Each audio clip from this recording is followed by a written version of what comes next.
That's part and parcel of the game. It's part and parcel of the game. I think it's part and parcel of the game. Very much part and parcel of the game. It's part and parcel of being a footballer, part and parcel of having a squad, part and parcel of being a player. It's just part and parcel, really. But it's part and parcel of the game. That's part and parcel of it, isn't it? Part and parcel of the job. That's part and parcel of the job. It's part and parcel of being a manager. It's definitely part and parcel of being a Premier League manager, because... Stay calm. Can I just ask about what part and parcel? That's part and parcel of your job. No, it's part and parcel of football, to be honest with you. Good afternoon, guys, and welcome to the Part and Parcel of Football.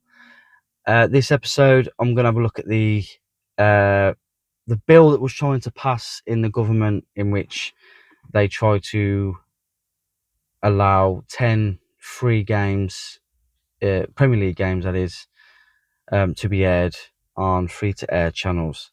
And when I heard about this, before any decision had been made, I thought, it's a good idea, because it allows people that, because these companies like Sky and BT, or TNT, should I say, it's becoming ever so expensive now, and I think this is why there's such a rise in illegal streaming with the the Fire Sticks and whatnot. People just can't afford to do it, and ticket prices to go to actual games are soaring, and it's not so much the ticket prices that are becoming an issue now. It's the day itself. It's the money you spend on the food and the drink and the travel, and everything's got so expensive. And not because of football, because of obviously political reasons. Your petrol, your diesel, your train tickets. But then when you do get into the stadium, food prices can be quite high and whatnot. But yeah, you can understand why there's such a high rise in illegal streaming, although don't condone it. But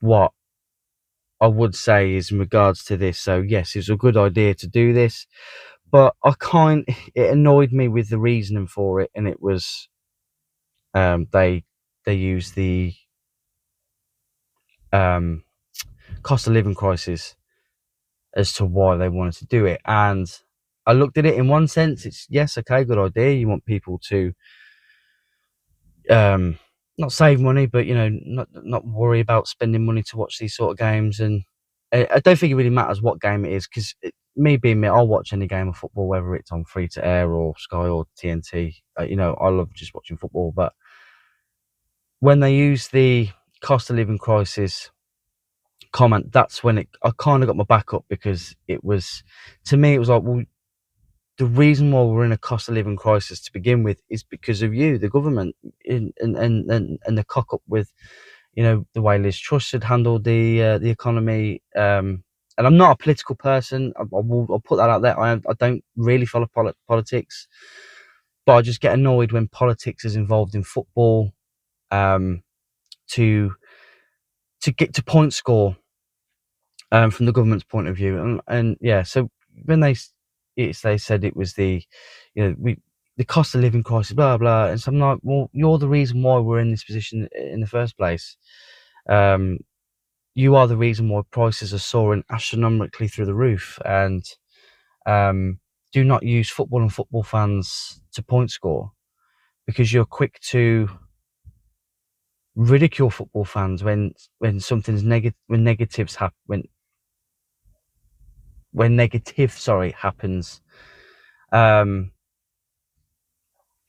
You're very quick to jump on the bandwagon then, but do not use football fans as a way to point score, because football fans are not stupid.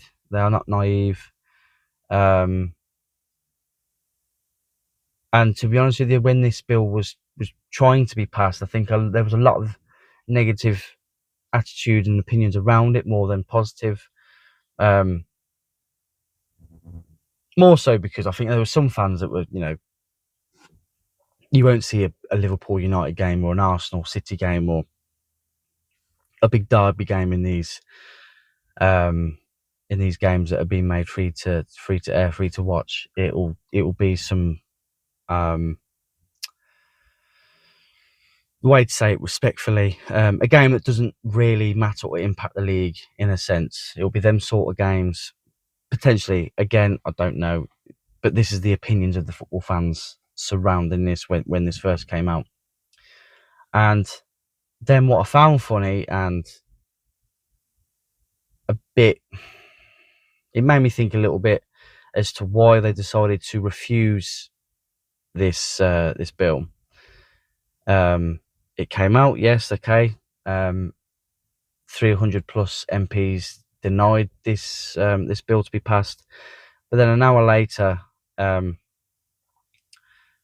it came known that the Premier League would have a government regulator, I believe, if that's the word, which means obviously that there should be now a more level playing field in regards to how teams are run. So there'll be no completely astronomical takeovers, dodgy takeovers, and whatnot. So it should all be now a level playing field. And it kind of made me think: is that the reason why they decided to not pass the bill? Because now they're going to have a say so in the Premier League in some things, and does that mean that more money will be involved for them? And if having games free to air, will they lose some of that? I don't know. It just seemed a bit.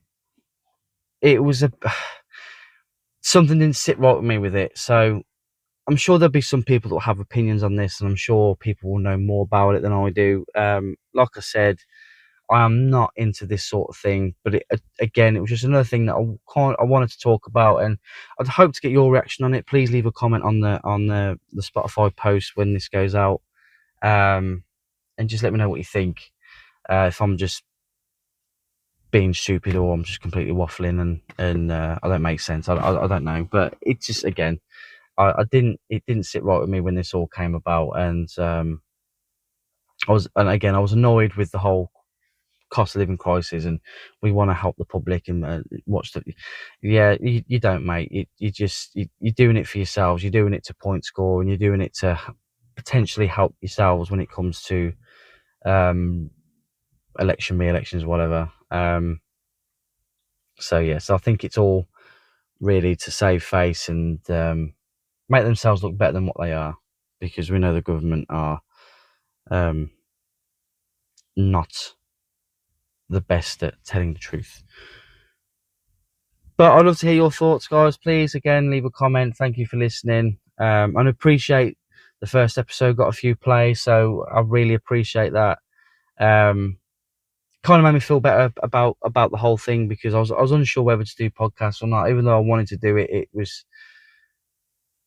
it was a case of I self-doubt myself a lot of times. So to hear some people out there who decided to stream and download and play and follow as well, it means a lot to me, and I appreciate it.